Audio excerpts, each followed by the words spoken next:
महाराष्ट्रातील प्रत्येक अपडेट जाणून घेण्यासाठी आजच मेट्रो रायगडच्या सोशल मीडिया प्लॅटफॉर्मला लाईक, फॉलो आणि सबस्क्राईब करा. दिल्ली येथे सुरू असलेल्या AI समिट दरम्यान काँग्रेसच्या कार्यकर्त्यांनी केलेल्या वादग्रस्त आंदोलनाचे पडसाद आज रायगड जिल्ह्यात उमटले. भारतीय जनता पार्टी महिला आघाडीच्या रायगड जिल्हाध्यक्षा चित्रा पाटील यांच्या नेतृत्वाखाली अलिबाग येथे निषेध आंदोलन करण्यात आलं. भाजप महिला आघाडीच्या कार्यकर्त्यांनी यावेळी जोरदार घोषणाबाजी करत काँग्रेसच्या कृतीचा निषेध केला. एकंदरीत आपल्याला सगळ्यांना माहिती आहे की भारतामध्ये IT सुविधा, डिजिटलायझेशन हे अतिशय जलद गतीने आपण पुरवण्याचा प्रयत्न करतो आहोत.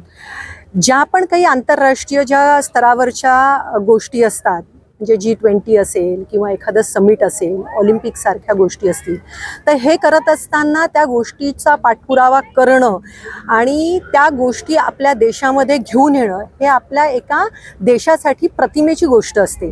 आणि हे करत असताना ते यशस्वी करणं आणि यशस्वीरित्या ते संपूर्ण जगाला दाखवणं हे सुद्धा आपल्यासाठी एखादी प्रतिमेची गोष्ट असते. आणि हे करत असताना आपण आज बघतोय की AI समिटसारखी एखादी आंतरराष्ट्रीय लेवलवरचं समिट जेव्हा आपण भारतामध्ये करत आहोत, तर ते करत असताना त्याचं जे अर्थकारण आहे, त्याच्यातनं होणारे जे नवीन पिढीसाठीचं जे एक मेसेज आहे तो हा आहे की AI टेक्नॉलॉजीमध्ये आपण नुसतंच कन्झ्युमरमध्ये न राहता आपण AI टेक्नॉलॉजीमध्ये लीडरशिपमध्ये पुढे जातो आहोत. आणि हे करत असताना आपल्या तांत्रिकदृष्ट्या टेक्नॉलॉजी ज्या आहेत त्या अर्थकारणाशी जुडलेल्या आहेत.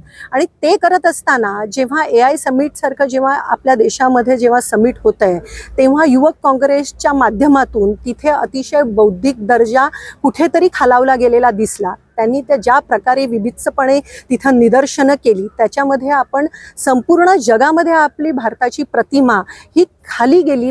आणि ती योग्य आहे का, हा आमचा आंदोलनातनं निषेधातनं हा प्रश्न काँग्रेस पार्टीला आहे. एक गोष्ट लक्षात घेतली पाहिजे की जेव्हा असे काही विषय असतात तेव्हा देशविरोधी, देशद्रोही ॲक्टिव्हिटी करणं म्हणजे संपूर्ण जगामध्ये आपली भारताची प्रतिमा ही खालावण्यासारखी असते. उदाहरणार्थ जेव्हा अणु करार झाला, उदाहरणार्थ जेव्हा कोविडसारखं संकट संपूर्ण देशावर आलं, उदाहरणार्थ एखादा दहशतवादी हल्ला जेव्हा आपल्या देशामध्ये झाला, तेव्हा सर्व पक्षीय, सर्व धर्मीय संपूर्ण देश एकत्र येताना आपण बघतो आहोत.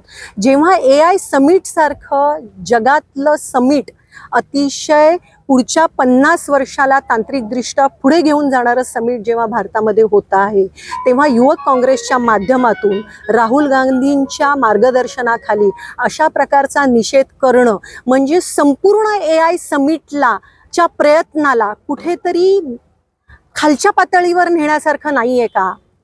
एक गोष्ट जर चुकीची असेल तर तिची सुधारणा करू शकतो, आपण संवाद साधू शकतो. त्या चुकीला सुधारणा करायची का संपूर्ण AI समिटच्या प्रयत्नावर आपण प्रश्नचिन्ह उपस्थित करायचं?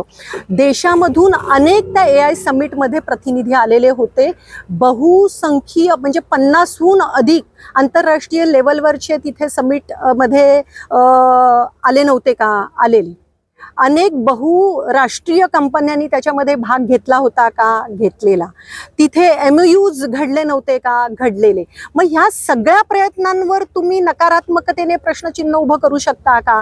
नाही करू शकत. तर त्यामुळे जेव्हा असं जगामध्ये देशव्यापी जेव्हा एखादं समिट होत असतं, तेव्हा तुम्ही देशासाठी म्हणून तिथे उभे राहिलेले असतात. देशाची प्रतिमा ही तिथे लागलेली असते. आणि हे समिट, हे AI माध्यमातनं तुम्ही टेक्नॉलॉजीमधनं लीडर होत आहात, तर त्याच्यासाठीचं राजकारण हे फक्त 5 वर्षाचं असतं. पण तांत्रिकदृष्ट्या तुम्ही जेव्हा पुढे जाता ते तुम्ही पुढच्या पिढीसाठी 50 वर्षासाठी पुढे जाता. त्यामुळे अशा ह्या गोष्टीला आमचा निषेध आहे.